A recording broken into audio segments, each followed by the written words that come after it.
I think, AI is on everybody's mind these days, and it quickly became apparent to us that as endoscopic ultrasound is an imaging technology, imaging is among the areas that AI has made great strides and has been very useful, particularly even in gastroenterology. And so we were able to engage with two, now three different groups that are interested in promoting AI and its utility in endoscopic ultrasound for a large degree because we can't do it ourselves, right? We're a small shop.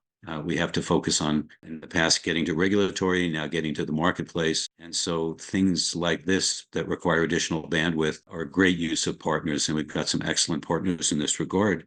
And the approaches that have been of greatest interest have been twofold. One is the area of the use of AI in education as people are learning the images that are presented by endoscopic ultrasound to make sure that they understand what they're looking at, what pathology might be involved, even, for example, where to best take a biopsy to have the best yield in that regard. The second side is an interesting one, I think, on the certification side.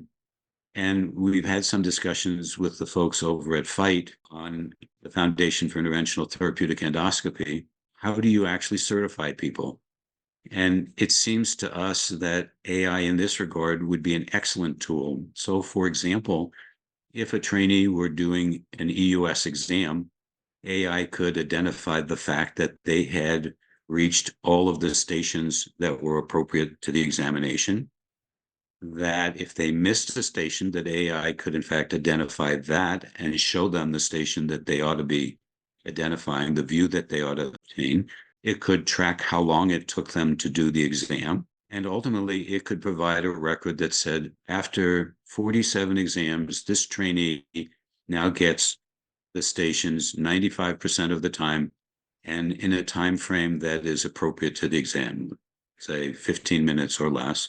And therefore provide an objective way of certifying people or presenting a credential that says they've achieved a certain level of proficiency, and we can do that in a way that doesn't involve the subjectivity of mentors and et cetera. And so I think, to my mind, those are at least two of the AI activities that lend themselves very well to endoscopic ultrasound.